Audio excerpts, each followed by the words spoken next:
आज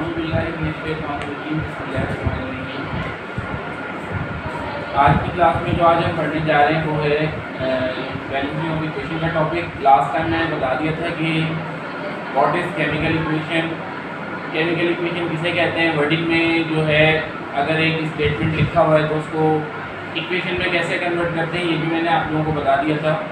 और आज जो हम सीखने जा रहे हैं वो ये सीखने जा रहे हैं कि जनाब अगर एक केमिकल इक्वेशन लिखी हुई है और वो अनबैलेंस है तो उसको बैलेंस कैसे किया जाए।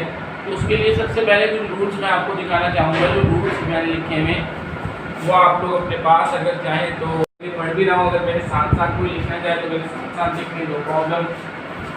सबसे पहले टॉपिक के ऊपर देख लेते हैं। आज टॉपिक मैंने जो लिखा हुआ है वो आपको हेडिंग नजर आ रही होगी, बैलेंसिंग ऑफ केमिकल इक्वेशन, यानी कीमियाई तामुल।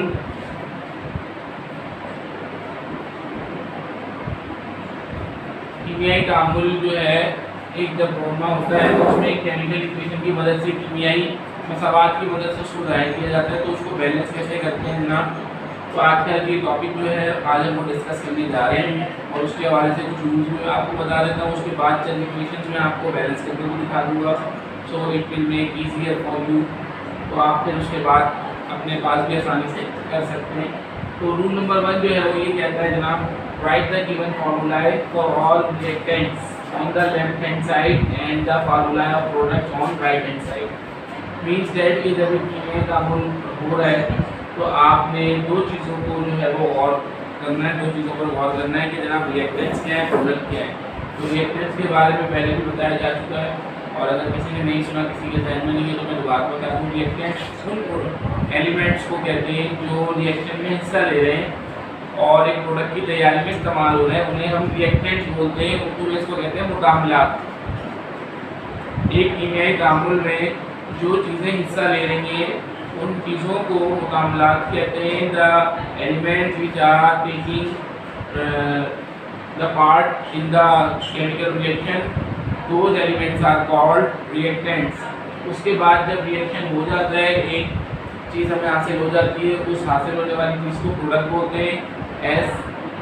उसको कहते हैं हासिला, यानी दो चीज़ें जनाब मुतामलात और हासिला। तो एक केमिकल इक्वेशन जो है मैंने लिखी हुई है, अगर आप उसको भी चेक करना चाहें तो देख लें।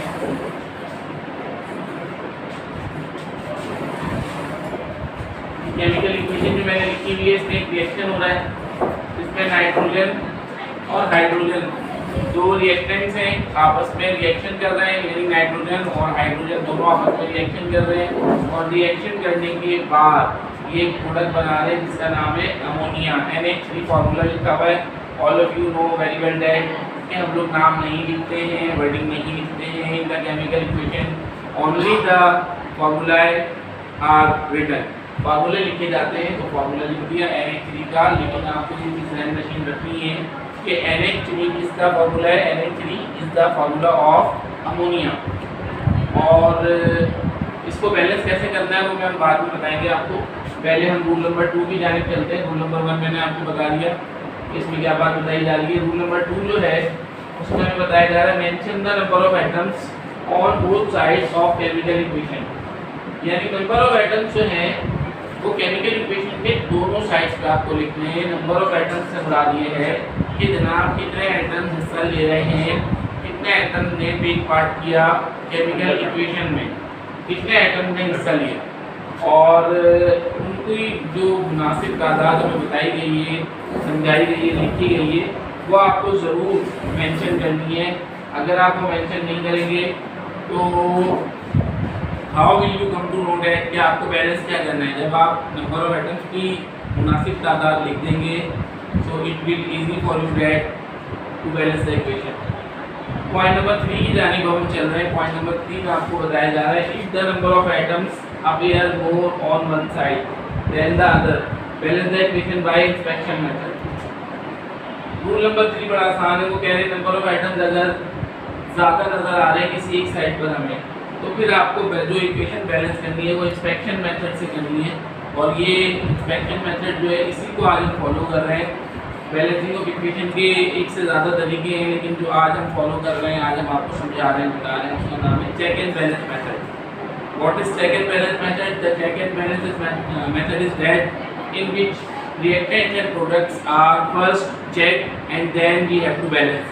पहले हमने चेक करना होता है कि भाई रिएक्टेंट्स में जो यहाँ पे एलिमेंट्स मौजूद हैं उनकी मिकदार या क्वांटिटी कितनी है in numbers and in digits. उसके बाद फिर आपको उसको बैलेंस करना होता है and this method is called check and balance method. तो रूल नंबर 3 में यही बात बता रहे हैं कि जनाब अगर एक से ज़्यादा एटम्स आपको नज़र आ रहे हैं, नंबर ऑफ एटम्स नज़र आ रहे हैं किसी एक साइड पर, so you must have to follow extraction method whose full name is check and balance method। Point number 4 की जानिब हम चल रहे हैं। पॉइंट नंबर 4 फाइनली ये क्या है, check the balance equation to be sure that the number and kind of atoms are the same on both side of the equation.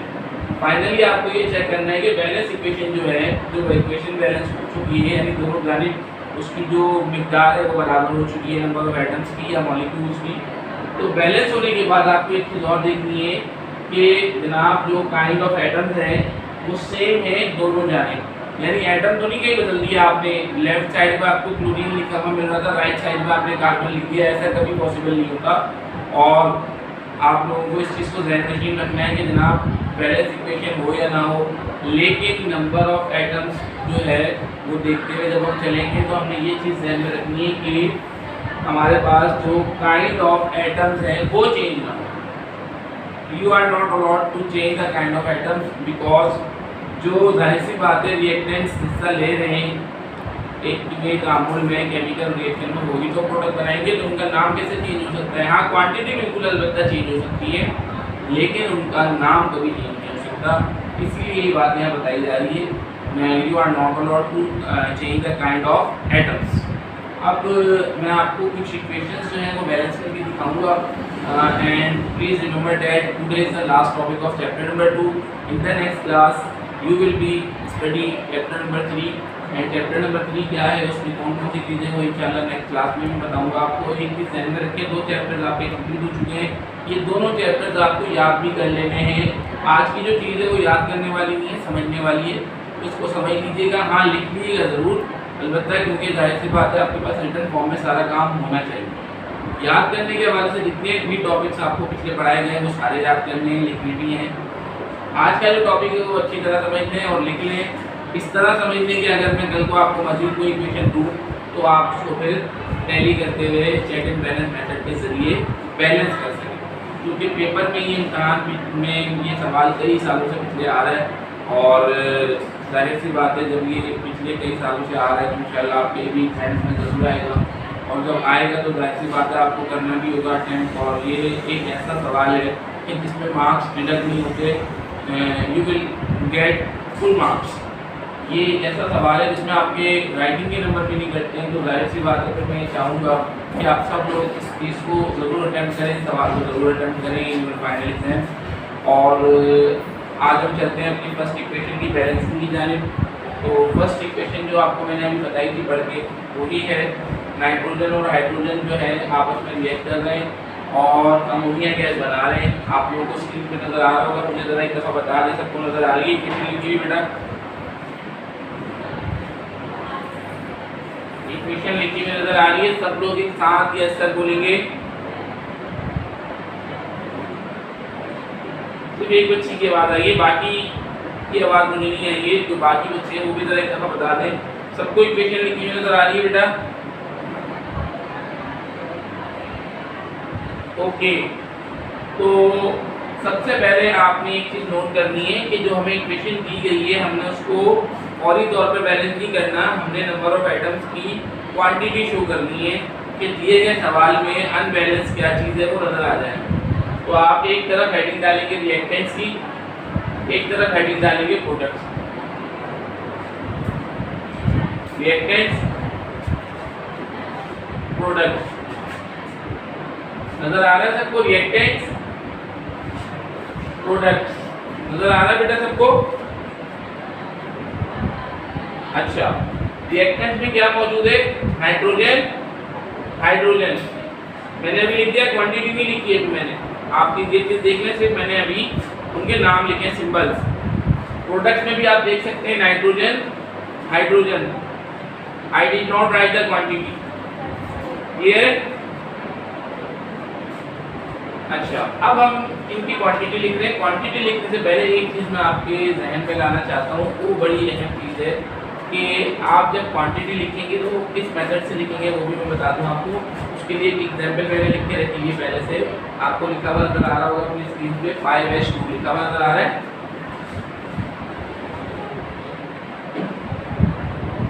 जी 5 है ये, मैं और उसको वादे करके लिख देता हूँ, ठीक है। 5s2 लिखा हुआ नजर आ रहा है सबको। अब ये 5s2 जो लिखा हुआ है, एक चीज का ख्याल रखिएगा, देखिए मेरी उंगली की तरफ आप गौर से देखें, 5 और 2 दोनों मल्टीप्लाई होंगे, 5 और 2 ये दोनों मल्टीप्लाई होंगे। फिर जो नंबर आएगा मल्टीप्लाई होने के बाद वो उसकी क्वांटिटी कहलाएगा। जैसे कि मैंने नीचे लिखा हुआ है 10, आप जानते हैं 5 2 सा 10, तो हाइड्रोजन यहाँ कितने दिए हुए? नहीं, नीचे 5 के लिखा हुआ बेटा, गौर करें, तो 5G, तो हाइड्रोजन कितने लिखे हुए? 10 लिखे हुए जी। अब नीचे वाले हाइड्रोजन पे गौर करें, नीचे वाले हाइड्रोजन पे जहाँ मैंने उंगली रखी हुई है, क्या यहाँ इसके पीछे 5 लिखा हुआ है? नहीं लिखा हुआ। इसका मतलब यहाँ पर हाइड्रोजन के साथ यहाँ पर कुछ नहीं, तो हम सपोज कर लेंगे 1 है, तो 1 2 सा यहाँ हाइड्रोजन कितने हैं? 2 है, ठीक है। नीचे आ जाए, एक और मैंने हाइड्रोजन लिख के रखा हुआ है, यहाँ पर हाइड्रोजन से पहले तो 5 लिखा हुआ है, नीचे 2 नहीं लिखा हुआ। इसका मतलब नीचे 2 नहीं लिखा हुआ, तो हम सपोज कर लेंगे क्या लिखा हुआ है? 1, तो यहाँ पर हाइड्रोजन कितने? 5 1 जा 5। क्लियर है बेटा? एक चीज सामने आ गई आपके कि अगर किसी एलिमेंट के साथ कुछ लिखा हुआ ना हो तो हम सपोज कर लेते हैं 1 लिखा हुआ, चाहे वो इनपुट लिखा हुआ हो या बिफोर द एलिमेंट लिखा हुआ। अगर नहीं लिखा हुआ तो हम सपोज कर लेंगे कि जनाब वहाँ पे 1 है। ठीक है बेटा, ये चीज क्लियर हो गई। चले हम अपनी इक्वेशन की तरफ चलते हैं। ये तो मिसाल थी। अब आप मुझे बताएं जरा, यहाँ नाइट्रोजन कितने मौजूद हैं?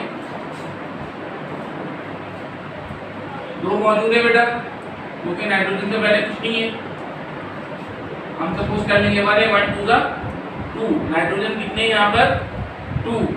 हाइड्रोजन की बात कर लेते हैं। हाइड्रोजन से पहले भी हमें कुछ लिखा हुआ नजर नहीं आ रहा है, इसका मतलब सपोज कर लिया 1 है, तो हाइड्रोजन में H से पहले 1 था, 1 2 जा 2। ये रिएक्टेंट्स की बात हो गई, समझ में आ गया बेटा? रिएक्टेंट नजर आ रहे लिखे हुए, N 2 है, H भी 2 है। अब चलते हैं प्रोडक्ट्स की जानिब। मुझे बताइए यहाँ पे N कितने हैं? ना N से पहले कुछ लिखा हुआ है, ना N के साइड पे नीचे कुछ लिखा हुआ है। इसका मतलब 1 1 जा 1, ना यहाँ पे कुछ है ना यहाँ पे कुछ है, तो हम सपोज कर लेंगे इधर भी 1 है, इधर भी 1 है। 1 1 जा 1। नाइट्रोजन कितने हैं जनाब?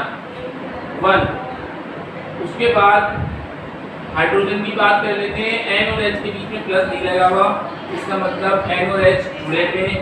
जब 2 एलिमेंट्स जुड़े हुए हो तो उनसे पहले जो डिजिट होता है वो दोनों के लिए शुमार होता है, या 2 से ज़्यादा 3 हो 4 हो। अगर वो आपस में कंबाइंडली एक कंपाउंड की शक्ल में मौजूद है तो उससे पहले जो डिजिट होता है वो तमाम उन सबके लिए यूजेबल होता है। तो N से पहले 1 लिखा हुआ है, वही 1 H के लिए भी कंसिडर करेंगे हम, और H के साथ नीचे लिखा हुआ है इनपुट 3, तो 1 3 जा 3। जी हाइड्रोजन कितने? 3। नाइट्रोजन कितने? 2।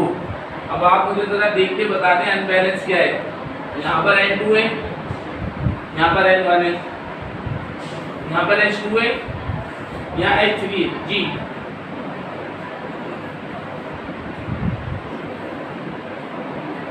जी बैलेंस दोनों ही नहीं है बेटा, ना नाइट्रोजन बैलेंस है ना हाइड्रोजन बैलेंस। तो अब हमने जो बैलेंस करना है जी जी जी जी बिल्कुल बिल्कुल। अब एक चीज़ गौर से सुन ले बेटा मेरी, आगे बढ़ने से पहले एक चीज़ गौर से सुन ले कि हमने इस इक्वेशन में कोई तब्दीली नहीं करनी, कोई चेंजिंग नहीं करना। हमने सबसे पहले नीचे सॉल्यूशन की हेडिंग डालनी है, लिखी हुई नज़र आ रही होगी आपको। सॉल्यूशन की हेडिंग डालने के बाद आपने दोबारा वही इक्वेशन लिखनी है, दोबारा वही रिएक्टेंट्स की हेडिंग डालनी है, दोबारा वही प्रोडक्ट्स की हेडिंग डालनी है, दोबारा वही N लिखना है, नीचे H लिखना है, दोबारा वही N लिखना है, नीचे H लिखना है। लेकिन क्वांटिटी शो नहीं करनी है। यहाँ पे अब आपको जो भी चेंजिंग करनी है वो यहाँ करनी है। वो आपका सवाल था कि आपका जवाब है, ये आपका सोल्यूशन है। यहाँ पे आपको अलाउ है कि आप कोई भी चेंजिंग कर सकते हैं। क्लियर है बेटा, कोई प्रॉब्लम?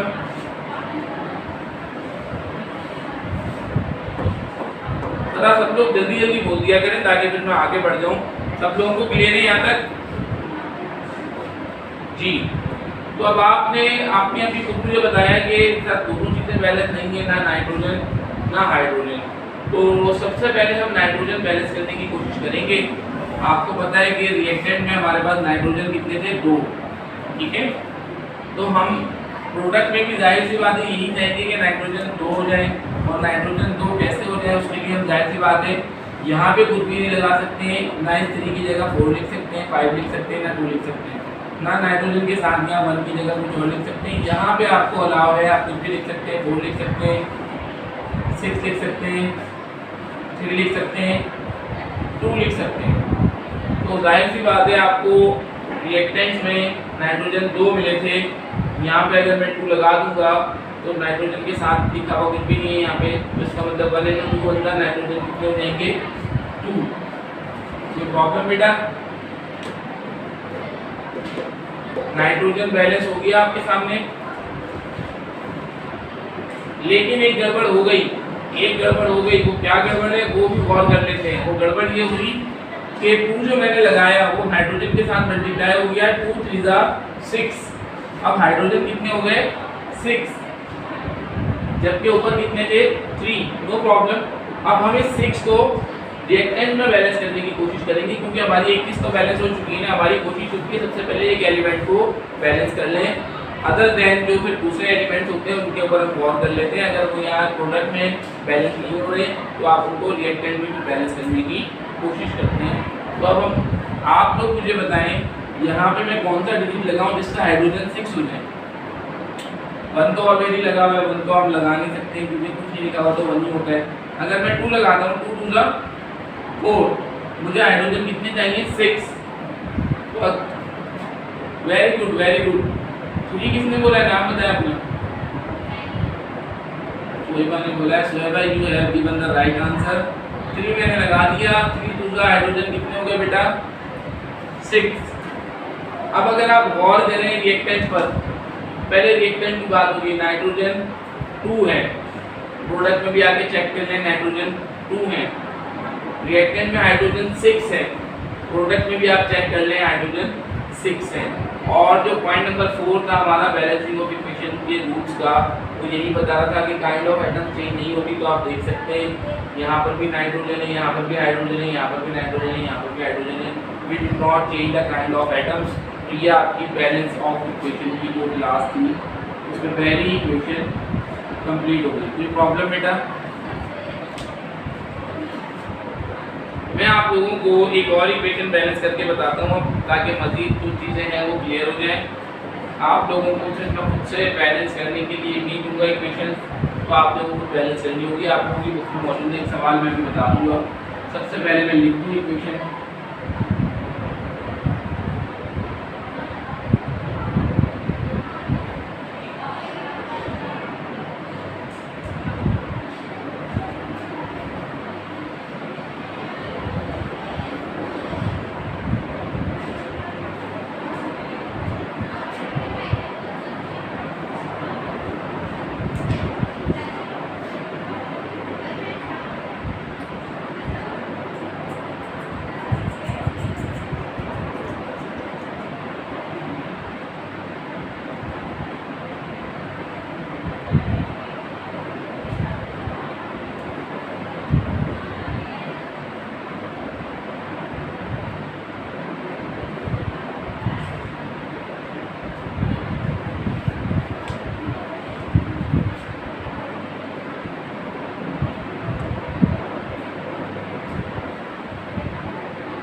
इक्वेशन मैंने लिख दी है, आप सबको नजर आ रही है इक्वेशन लिखी हुई?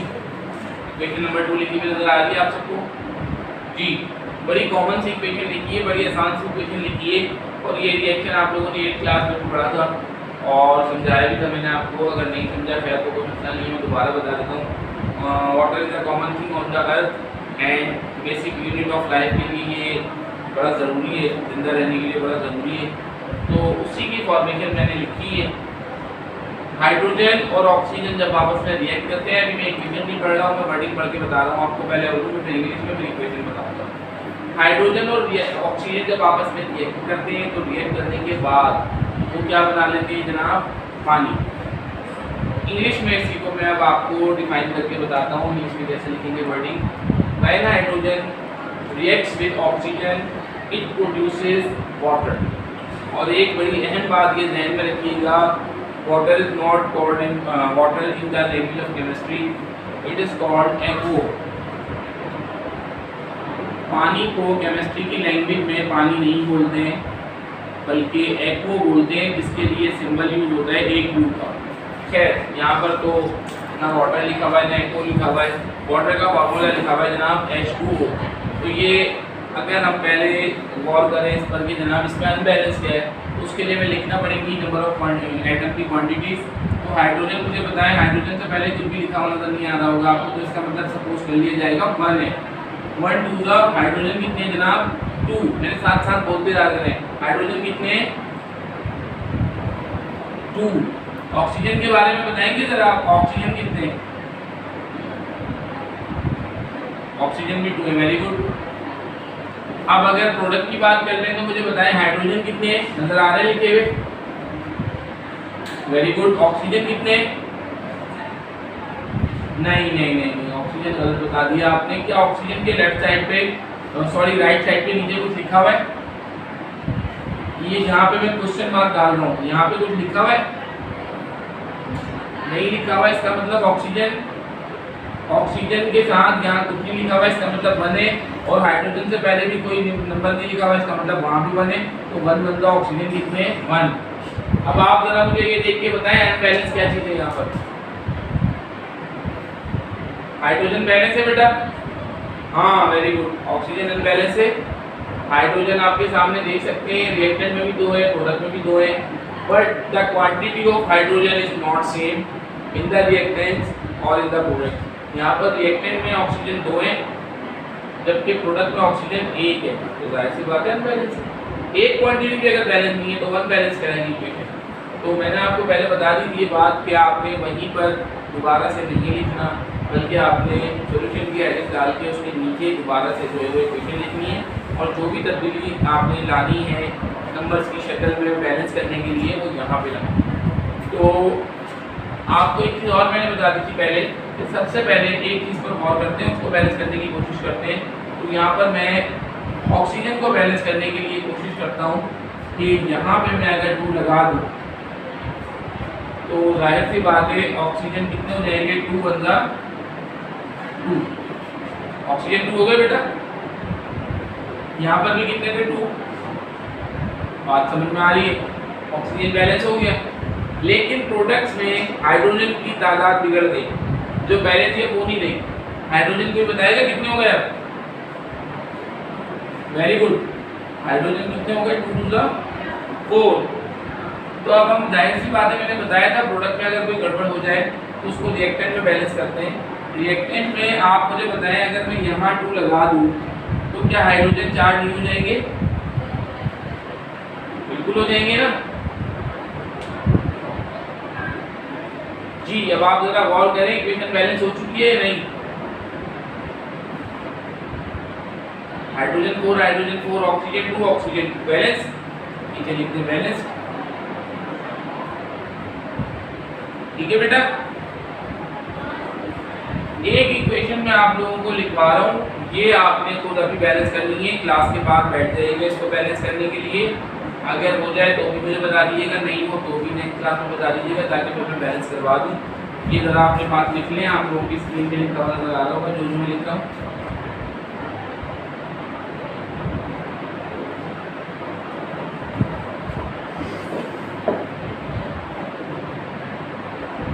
जी लिखा नजर आ रहा है सबको जी। आपकी आसानी के लिए एक चीज़ और मैं कर दूँ, रिएक्टेंट बता, एलिमेंट बता दूँ। पोटाशियम है K, क्लोरीन है Cl और ऑक्सीजन है O। राइट साइड पर भी जाहिर सी बात है ये तीन होंगे। वर्डिंग में मैं आपको बता देता हूँ कि वर्डिंग में इसको क्या पढ़ेंगे, when potassium chloride reacts with oxygen it produces potassium chlorate. जब पोटेशियम क्लोराइड ऑक्सीजन के साथ मिलकर तामुल करता है तो पोटेशियम क्लोरेट बना देता है। इसको भी इसी मेथड से बैलेंस करना है, तो कर लेंगे बेटा, कोई प्रॉब्लम? क्लियर है जी? ये आप लोग लिख लें, सबको नजर आ रही है इक्वेशन? लिख ली सबने? हटा दें वहां से जी। अब आप लोगों को जो काम करना है इसके अलावा वो भी सुन लें कि वो क्या करना है। पहली बात तो जो आज मैंने पढ़ा है रूल्स वो आपने लिखने। केमिकल इक्वेशन की डेफिनेशन तो आपने लास्ट क्लास में लिख ली थी। उसके बाद आपको अपने पास लिखना है ये तीन जो आज मैंने आपको एग्जाम्पल के तौर पे बैलेंस करना सिखाई इक्वेशन, वो आपको अपने पास लिखनी है बेटा। और एक काम ये करना है, आप लोगों के पास सबके पास बुक्स मौजूद है? अभी पहले तो मुझे ये बताएं जी। तो बुक्स में आप लोग बुक में चैप्टर नंबर 2 के जो एक्सरसाइज है, चैप्टर नंबर 2 की जो एक्सरसाइज है उसमें आप देखिएगा एक सवाल लिखा हुआ होगा, balance the following chemical equations.